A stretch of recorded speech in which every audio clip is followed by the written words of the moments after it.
사랑합니다. 2008년 4월에 우리나라에 크고 중요한 일이 하나 있었습니다. 바로 한국이 낳은 자매 이소연 자매가 우주선을 타고 우주에 첫 비행을 하고 우주에서 실험을 한 일이지요. 카이스트 대학원생이었기 때문에 우주선 타고 가서 그곳에서 실험도 많이 하고 왔습니다. 개인적으로 그 자매를 알기 때문에 여러 차례 만나서 신앙에 관해서 또 과학에 관해서 또 그 자매가 그렇게 관심을 가지고 있던 과학 행정에 관해서 참 많은 대화를 나누었습니다. 얼마 전에도 그 자매가 생일이어서 카톡을 주고받고 신앙을 같이 확인하고 했는데요. 그 자매에게 이렇게 물었습니다. 어떻게 우주에 가보니 마음이 어떻느냐고, 거기에 부처님이 계시더냐고 제가 뚱딴지 같은 질문을 했죠. 그 자매가 이렇게 말했습니다. 목사님, 서울에서 부산까지 차로 가는데 4시간 걸립니다. 그 짧은 거리를 저는 우주선 타고 위로 간 것뿐입니다.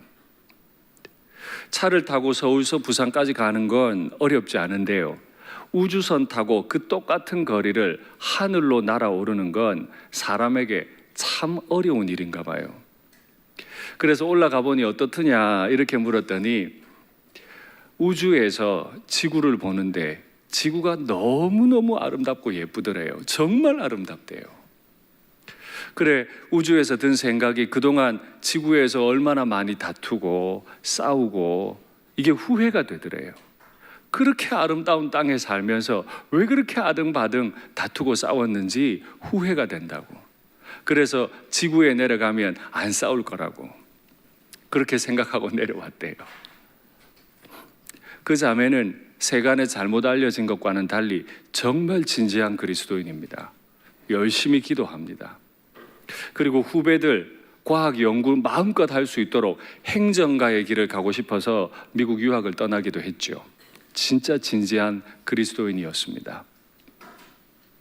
여러분께 묻겠습니다.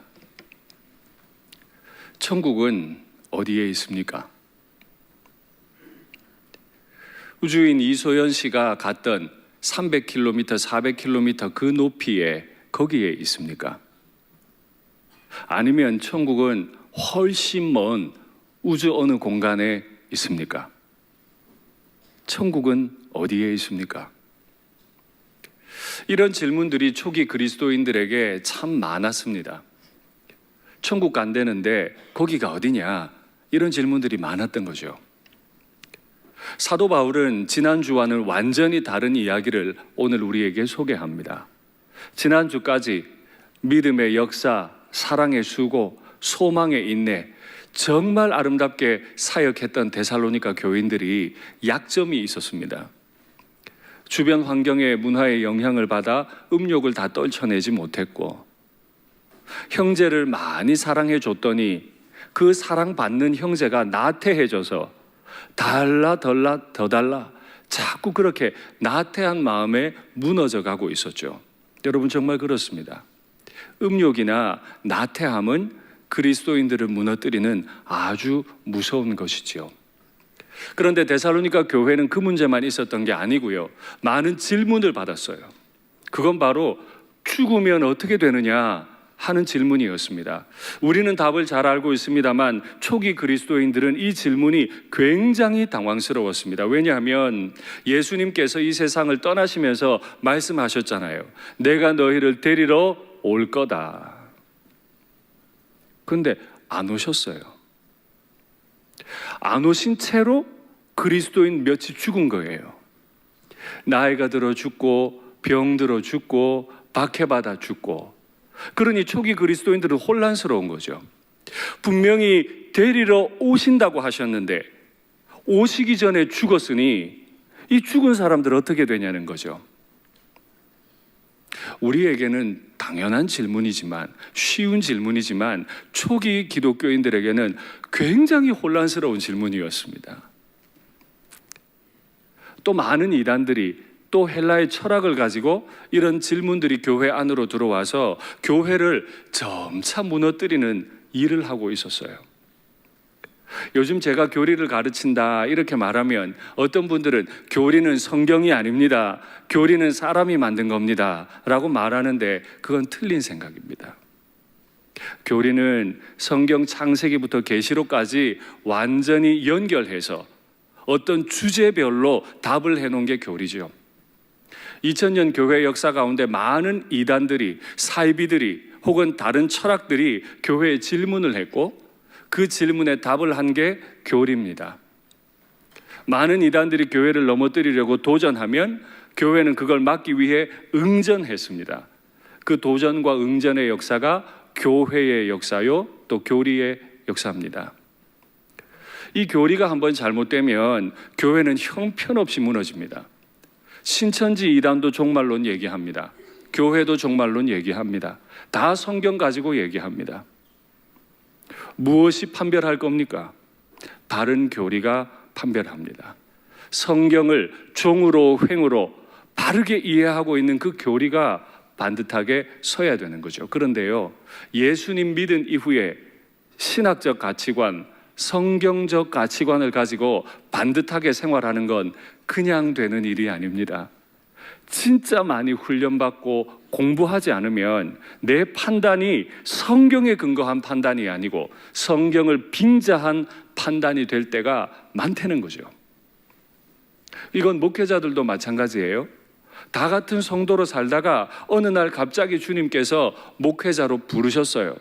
신학교로 들어갔습니다. 그런다고 다 아는 게 아니죠. 앞으로 아직 일어나지도 않은 일, 앞으로 일어날 그 일에 관해 그냥 신학교 입학했다고 알 수 없죠. 치열하게 성경을 연구하고 공부하고 스스로 훈련하지 않으면 성경을 알 수도 없고 성경에 따라 바른 가치관을 가질 수도 없고 그 가치관에 순종할 수도 없어요. 그래서 우리 교회는 오늘 저녁에 제자 사역 훈련 입학 예배도 드리지만 우리 모든 성도들이 성경을 알고 성경대로 생각하고 성경대로 말하고 답하는 그런 성숙한 교회 되기를 바랍니다. 초기 그리스도인들의 가장 큰 고민이 뭐였다고요? 예수님이 아직 안 오셨는데 죽으면 어떻게 되는가? 이겁니다. 저희 조모님께서 지금 살아계시다면 100세가 훨씬 넘으신 어른입니다. 그 어른께서 경북 울진, 예전에는 강원도 울진이었죠. 일제시대 때 그 산골에서 태어나셔가지고 예수님을 믿으셨어요. 어떤 목사님이 오셔서 예수 믿으면 영생한다 이렇게 복음을 전한 거죠. 그 말을 믿고 교회 나가 예수님을 열심히 믿었는데 그만 그 복음 전한 예수님 목사님께서 돌아가셨어요. 그러니까 우리 조모님 입장에서는 죽네, 예수 믿어도 죽네 이러고 교회를 떠나셨대요. 할머니가 제게 얘기해 주신 거예요. 그리고는 불자가 되셔가지고 60년을 열심히 절에 다니셨어요. 절에 며칠이고 한 달이고 두 달이고 올라가서 스님들 밥 해드리기도 하고요. 아주 보살이 되셔가지고 저 대학에 입학 잘 하라고 백일기도 드리시기도 하고 제 이름으로 연등을 달아 놓으시기도 하고 대단한 불심 깊은 어른이셨는데 저희 어머니 전도 받고 소천하시기 전에 예수님 믿고 아침마다 찬송하셨던 것을 제가 기억합니다. 저를 불러놓고 사도신경 주기도문 같이 외계하시고 찬송 부르셨던 그 어른을 제가 기억해요. 그 어른의 입장에서 잘못된 생각 때문에 예수님을 떠나 60년간 방황했던 그 시간들이 얼마나 아까웠겠습니까? 바른 신학이 필요합니다. 성경적으로 이해하는 게 필요합니다. 데살로니가인들이 그 지역에서 살아갈 때 그 지역은 헬라 철학이 판을 치던 때죠. 헬라 철학은 부활은 불필요하다고 얘기해요. 왜냐하면 영혼만 선한 것인데 이 악한 육체에 가두어져 있는데 죽어야 영혼이 탈출하는데 겨우 탈출했는데 왜 육체가 또 부활해서 가두어져야 되냐? 이게 헬라 철학이었어요. 그러니 부활은 불필요한 것이고 불필요하니까 불가능한 것이고 일어나면 안 될 일인 거죠. 평생 그렇게 살다가 복음 받고 예수님 믿고 부활을 믿게 됐어요. 근데 막상 데리러 오신다 하신 주님은 안 오시고 사람들이 한 사람 두 사람 죽기 시작하니까 마음에 부담이 된 거예요. 이게 진짜 부활될 건지, 정말 잘못되는 거 아닌지, 이거 거짓말 아닌지, 모든 사람들이 다 부활은 불필요하다는데 그 일은 일어나면 안 된다고 말하는데 우리만 몇 명만 지금 믿고 있는데 이게 맞는지 고민이 되는 거죠.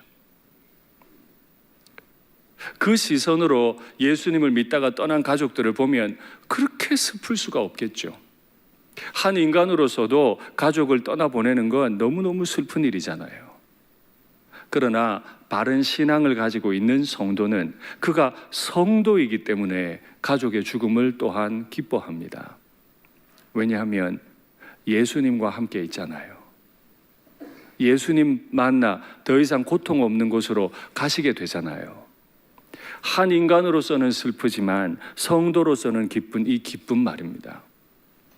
그러니까 성도는 이런 사람이에요. 극심한 슬픔, 이별의 슬픔, 고통들, 환난들 앞에서도 앞으로 있을 소망이 되는 그 사건을 기대하며 예수님 바라보는 사람이 성도다. 어떤 경우에도 소망 잃지 않는 사람들이 성도인 줄 믿습니다. 이 소망을 가진 한 사람을 제가 소개하겠습니다. 예수님을 잘 믿었는데 종교 권위자들이 돌로 쳐 죽이려 했던 그 사람 스데반이죠. 스데반이 마지막 죽기 전에 어떤 모습이었는지 성경이 설명하는데 한번 확인하시죠. 공회 중에 앉은 사람들이 이제 곧 스데반을 돌로 칠 사람들입니다. 다 스데반을 주목하여 보니 그 얼굴이 천사의 얼굴과 같더라. 자신을 죽이고 고발하는 사람들 앞에서 얼굴이 천사같이 변했다는 거죠. 스데반이 그들 앞에서조차 성령 충만하여, 지금 돌 들고 있는데 성령 충만하여 하늘을 우러러 주목하여 하나님의 영광과 및 예수께서 하나님 우편에 서신 것을 보고 그의 눈이, 죽음을 목전에 둔 그의 눈이 이제 몇 분 후면 돌 맞아 죽는 그가 본 것은 하나님의 영광, 영광스러운 하나님, 그리고 그 영광의 하나님 옆에 벌떡 일어서서 스데반 때문에, 스데반을 위해서 벌떡 일어나신 우리 예수님을 눈으로 보고 하는 말이, 보라 하늘이 열리고 인자가 하나님 우편에 서신 것을 보노라. 지금 죽어가는 스데반 옆에 있는 것은 돌을 던져 죽이는 박해자들만이 아닙니다. 스데반 옆에 분명히 있는 존재는 영광의 하나님과 그 우편에 서신 우리 주 예수 그리스도인 줄 믿습니다. 우리가 어떤 슬픔을 당하고 어떤 이해할 수 없는 일들을 당하더라도 그때도 우리 주님은 우리와 함께 계시는 줄 믿습니다. 여러분, 예수가 누굽니까? 유대교의 공식 입장에 따르면 그의 아버지는 요셉이요, 그는 자기가 하나님의 아들이라고 말하면서 하나님을 모욕하고 성전을 모독했기 때문에 하나님의 저주를 받아 나무에 달려 죽은 죄수 아닙니까? 그 죄수가 지금 어떻게 영광의 하나님 옆에 있는 거죠? 저주받아 죽었는데 어떻게 하나님 옆에 있는 거예요? 성경이 설명하기를 예수님은 부활되셨기 때문입니다. 영광의 하나님이 그를 무덤에 두실 수 없어서 그 의로우신 자를 일으키셔서 당신의 보좌 옆에 두셨기 때문인 거죠. 우리는 믿습니다. 나를 대신해서 죽으신 예수님을 내가 믿으면 예수님이 죽으실 때 내가 죽은 것이고 예수님이 다시 사실 때 내가 다시 사신 것인 줄 믿습니다. 하나님의 품 안에, 예수님의 품 안에 우리가 지금 있는 줄 믿습니다. 바로 이 논리로 사도 바울이 죽은 자들을 설명하는 겁니다. 주 안에서 먼저 잠들어 버렸고 아직 예수님 안 오셨는데 어떻게 될 거냐, 이 데살로니가 교인들의 질문에 대해 사도 바울이 14절에 대답합니다. 하나님이 예수님을 데리고 이 땅에 오시는 날이 있는데, 종말이죠. 그 종말의 때에 그와 함께 공중에서 내려올 거다. 누가요? 먼저 죽은 자들이. 그 영혼이 하나님의 품에 안겨 있다가 마지막 날 심판장으로 예수님이 오시는 날, 먼저 죽은 그리스도인들의 영혼이 이 땅에 내려올 거라는 거예요. 그럼 내려오면 어떻게 됩니까? 하나님의 호령과 천사장의 소리와 나팔이 막 울리는 엄청난 세리머니 가운데 먼저 누운 자들이 일어나게 될 거다. 여러분, 사람이 죽으면 신속하게 썩어요. 미생물이 몸을 다 분해하죠. 그래서 우리는 그 육체를 알아볼 수 없게 돼요. 그러나 우리 주님은 우리의 몸이 미생물에 의해 다 분해된 그때에도 다 아세요. 우리가 어디에 누워 있는지, 우리 몸이 얼마나 상했는지 다 아세요. 한때 화장이라는 문화가 처음 우리나라에 들어올 때 이건 불교 문화다 하고 반대하기도 했지만, 또 어떤 분들은 이렇게 말하죠. 내 몸을 완전히 불로 태워 가루로 만들어버리면 주님이 우리 못 알아보시면 어떡하나. 그럴 일은 세상에 없습니다. 미생물에 의해 완전히 분해가 돼도 우리 주님은 우리가 누운 자리를 아시고 우리 몸을 아시고 그 엄청난 나팔 소리와 함께 임하시면서 우리의 영혼과 우리의 죽은 육체를 연합하게 하셔서 부활체로 다시 일으키실 줄 믿습니다. 이것이 우리가 가진 믿음이에요. 아직 데리러 오시지도 않았는데 먼저 죽은 그리스도인들에 대한 답은 그들은 다시 일어난다. 그 다시 일어나는 게 얼마나 확실하냐 하면 15절이 설명하죠. 그가 다시 오실 때까지 살아남은 우리보다도 자던 자들이 앞서게 될 거다. 우리가 천국 가는 게 확실한 것보다 더 확실하고 더 앞선 것은 그리스도 안에서 믿음 지키다 죽은 성도들이 반드시 부활될 거라 하는 이 사실이라는 거죠. 그러면 예수님 오시기 전에 우리도 죽을 수 있을 텐데 우리의 죽은 몸을 주님이 아실까요? 모르실까요? 아십니다. 일으키실 겁니다. 함께 하실 줄 믿습니다. 우리도 살아있고 먼저 죽은 자도 부활되면 이제 그 다음에 어떤 일이 일어납니까? 17절이 설명하죠. 한번 확인하시겠습니다. 그 후에 우리 살아남은 자들도 그들과 함께 죽은 자들, 먼저 죽은 자들과 함께 구름 속으로 끌어올려 공중에서 주를 영접하게 하시리니, 구름 속으로 공중에서, 그리하여 우리가 항상 주와 함께 있으리라. 이게 사도 바울의 대답이죠. 구름 속으로 공중에서, 같은 의미 다른 말입니다. 같은 의미 다른 말을 두 번 반복했다는 뜻은 강조한다는 거죠. 우린 반드시 공중으로 끌어올려져 갈 거예요. 잘못된 이단들이 이 말을 휴거, 맞습니다. 휴거 맞습니다. 근데 잘못된 이단들은 이 휴거를 기괴한 것으로 설명하면서 가정을 깨트리고 돈을 갈취합니다. 교주를 숭배하게 만들죠. 아니에요. 초기 교회에 주님께서 주신 이 휴거 사상은 오늘 본문 마지막 절 18절에 있는 대로 이 말로 서로 위로하라. 바른 종말로는 우리가 죽을 때 어떻게 되는지, 주님이 다시 오시는 날 어떻게 되는지 바로 알면 말할 수 없는 위로가 되는 거죠. 이 위로 가운데 거하시기를 바랍니다. 공중으로, 구름 속으로. 2000년 전 사람은요, 구름 속으로 가본 적이 없어요. 그런데 우리는 구름 속으로 자주 가보잖아요. 비행기 타면 다 구름 속으로 가죠? 어떻게? 그 구름 속에 예수님 계시던가요? 그 구름 속에 천국 있던가요? 우리 교우들 중에는 비행기 조종사도 계세요. 와, 그분은 천국 자주 가시나? 비행기를 타면 여객기가 순항하는 고도는 보통 땅에서 10km 혹은 12km 정도 사이입니다.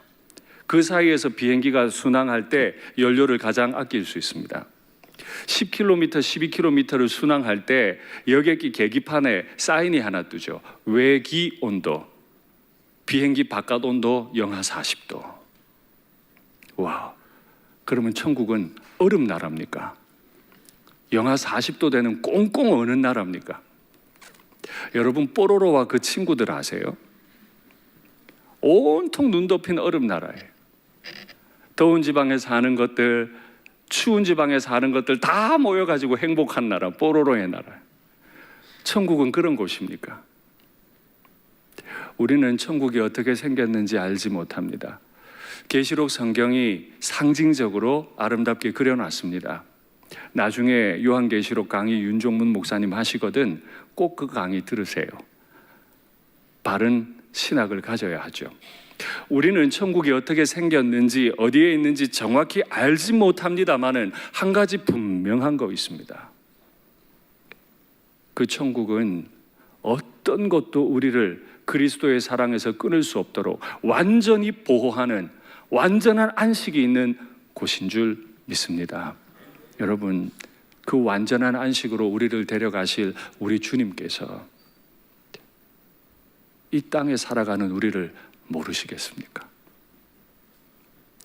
우리의 육체가 미생물에 의해 다 분해될 때도 우리를 아시는 주님께서 바른 믿음 지키려고 몸부림하고 눈물로 기도하고 실수해서 죄를 지었더라도 다시 눈물로 회개하는 그 두려움 가진 성도들, 그 한 분 한 분을 우리 주님이 모르시겠습니까? 다 아시죠. 그 주님이 공중으로 우리를 끌어올리셔서 우리를 영접하신대요. 스데반 때문에 앉아 있을 수 없으셨던 우리 주님께서 다시 오시는 날에 우리를 공중으로 영접하시고 영원한 안식으로 넣어주실 줄 믿습니다. 이것이 우리가 가진 종말 신앙입니다. 휴거라는 말 분명히 있죠. 공중으로 끌어올린다. 이게 휴거라는 뜻입니다. 그러나 신천지 이단이 진짜 신천지 같이 말하는 것, 그런 말 듣지 마세요. 성경에 있는 바른 신학을 배우기 위해 애를 쓰시고 성경을 바로 이해함으로 서로 위로하고 격려하고 마지막 날에 우리를 영원한 천국으로 인도하실 우리 하나님이 이 땅에서도 그렇게 경험하기를 원하시는 그 천국을 날마다 경험하시면 좋겠습니다. 제가 언젠가 가장 좋아하는 찬송 610장 찬송을 제 아이에게 가르친 적이 있습니다. 저는 610장을 가장 좋아하는데 고생과 수고가 다 지난 후라는 찬송입니다. 찬송가에 따라 기록된 게 있고 안 된 게 있는데 제가 가진 찬송가에는 그 고생과 수고가 다 지난 후 그 제목 왼쪽 아래에 보면 장례라고 적혀 있습니다. 장례 때 부르라는 거죠. 그렇게 적어 놓는 바람에 이 찬송은 장례 때 말고 못 불러요. 괜히 부르면 분위기 어색한 거죠. 근데 그 제목 오른쪽 아래로 보면 영어 주제가 적혀 있는데 글로리송입니다. 영광송이에요. 퓨너럴송이 아니에요. 장례송이 아니고 영광송이에요. 그 시를 처음 쓴 사람, 그 노래 말에 처음 곡을 붙인 사람들의 뜻은 장례 때 부르라는 게 아니고 영광의 찬송이라는 거죠. 제가 이 찬송 너무너무 좋아해요. 손양원 목사님도 이 찬송 가장 좋아하셨어요. 제가 이 찬송이 마음에 많이 와닿았던 수년 전에 하루에 30번, 40번, 50번을 계속 찬송 들었어요. 너무 좋아서 들으면서 펑펑 많이도 울었습니다. 너무 좋으니까 저에게 딸 셋 있는데 그 가운데 녀석이 노래를 좋아해요. 그래서 제가 그 녀석 불러놓고 너 아빠가 나중에 죽을 때 힘이 없어서 이 노래를 못 부르거든. 네가 꼭 불러줘야 된다. 그래서 그 아이와 노래를 여러 번 부르고 휴대전화에 그 노래 부른 거 녹음해놨어요. 아이가 묻더라고요. 아빠 나중에 내가 생각 안 나면 어떡해. 그러니까 이 노래 지금 아빠랑 불러서 녹음해놓자고. 그래서 같이 녹음도 했고요. 며칠 전에 또 그 아이가 문득 그 노래가 생각이 났던지 같이 부르자 그래서 또 같이 불렀던 기억이 있습니다. 1절 3절 한번 확인하실래요? 고생과 수고가 다 지난 후 광명한 천국에 편히 쉴 때 주님을 모시고 나 살리니 영원히 빛나는 천국일세. 예수 잘 믿고 살려면요 고생 수고 많습니다. 근데 견딜 수 있는 건 광명한 천국에서 편히 쉬게 하실 내 주님 때문이죠. 믿음 지키며 살다가 주 안에서 먼저 앞서간 잠든 친구들을 만나볼 때 그날은 반드시 옵니다. 기쁨이 내 마음에 차련히 와 주께서 날 맞아주시리니 영원히 빛나는 영광일세. 그날은 반드시 와요. 영광일세 영광일세 내가 누릴 영광일세 은혜로 주 얼굴 배움나니 지극한 영광 내 영광일세. 말씀을 맺겠습니다. 우리의 영광은 무엇입니까? 이 땅에서 누리는 것입니까? 우리의 영광은 우리의 몸이 다 녹아 없어질 때조차도 우리를 아시고 마침내 우리를 부활시키시고 영원한 안식으로 인도하실 그 주님과 항상 함께 살게 될 것이다. 그 믿음입니다. 이 믿음이 있기 때문에 우린 형제를 미워할 수 없어요. 다툴 수 없어요. 주 앞에서 영원히 같이 살 거거든요. 안 보고 말지, 안 보고 말 수가 없어요. 영원히 주 앞에서 살 거거든요. 이 믿음 가지고 이번 한 주도 남은 인생도 기쁘게 힘있게 생활하시면 좋겠습니다.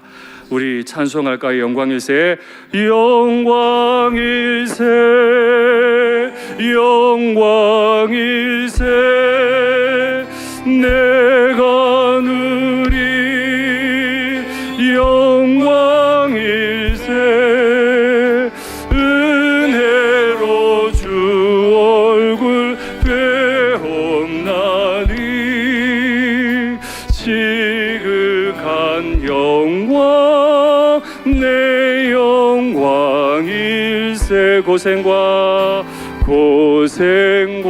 수고가 다 지난 후 광명한 천국에 편히 쉴 때 주님을 모시고 나 살리니 영원히 빛나는 영광일세 영광일세 영광일세 내가 누릴 영광일세 은혜로 주 얼굴 배움나니 지극한 영광 내 영광이 앞서간 친구를 만나볼 때 반드시 이날은 옵니다. 내 맘에 차련히 와 주께서 날 맞아 주시리니 영원히 빛나는 영광일세 영광일세 영광일세 내가 누릴 영광일세 은혜로 주 얼굴 배움나니 지극한 영광 내 영광일세 영광일세 내가 누릴 영광일세 영광일세 영광일세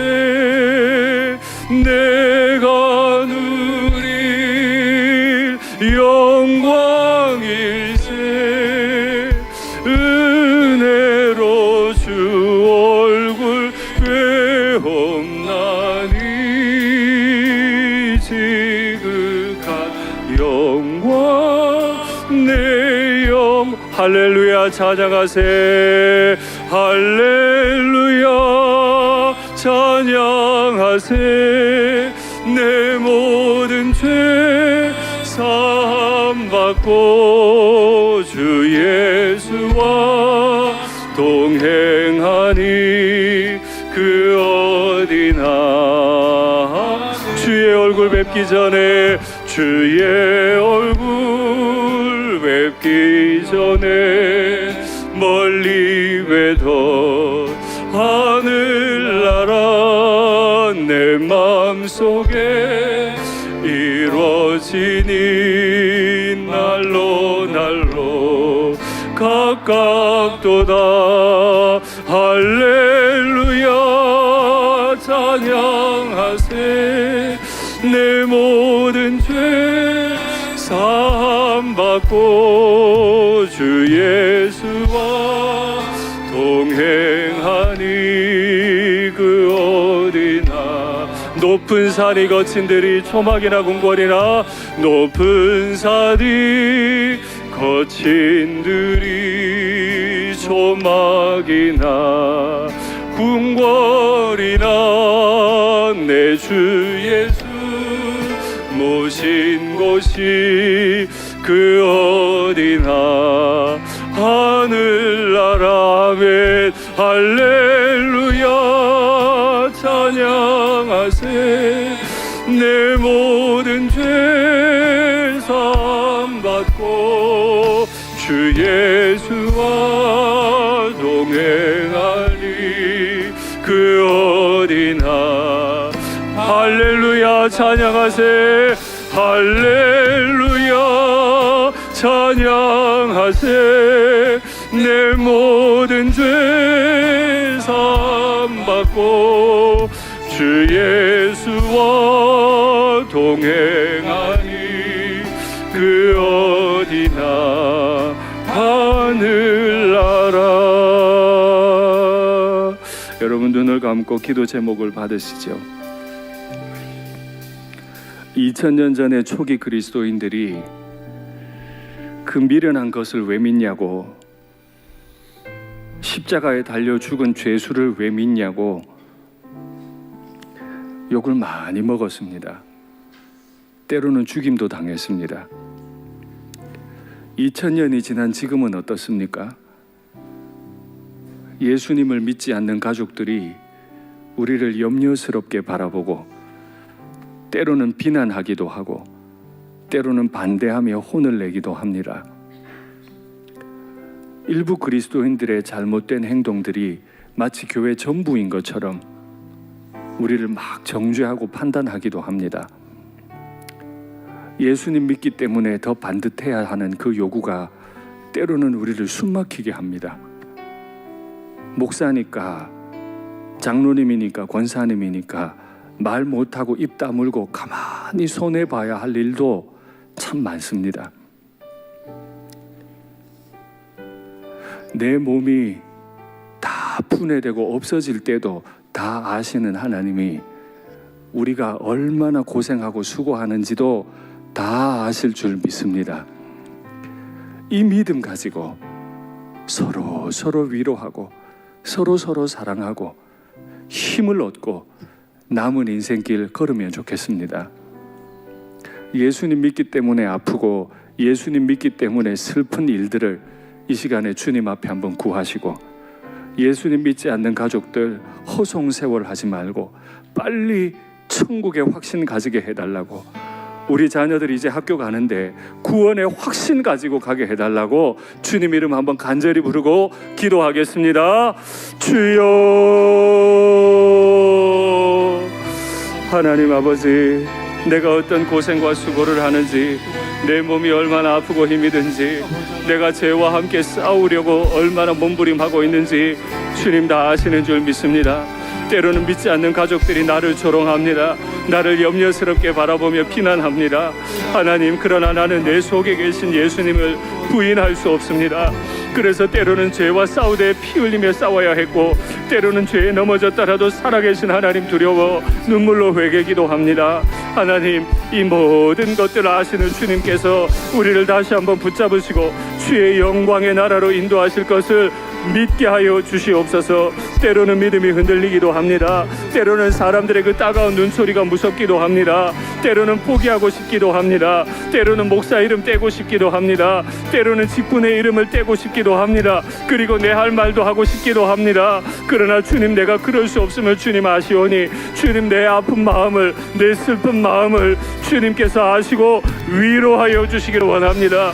천국의 영광을 날 다시 영접하러 오실 그 영광의 날을 내가 믿습니다. 나의 주님이 부활하신 걸 내가 믿듯 나 또한 부활하여 천국에 이를 것을 믿습니다. 주님, 어떤 어려움 가운데서도 이 믿음 가지고 끝까지 인생 걸어가도록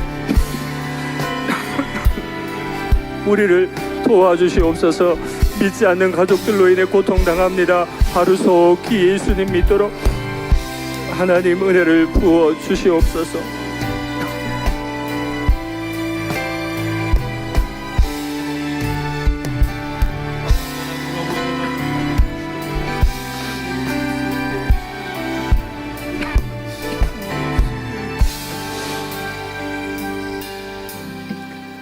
하나님 아버지, 예수님 내게 오셔서 천국 확신하고 참 좋았는데, 때로 믿지 않는 분들의 그런 질문들이 우리를 주눅들게 하고, 믿지 않는 가족들이 나를 책망하고 정죄하고 조롱하는 것 들으면 마음이 무너지기도 합니다.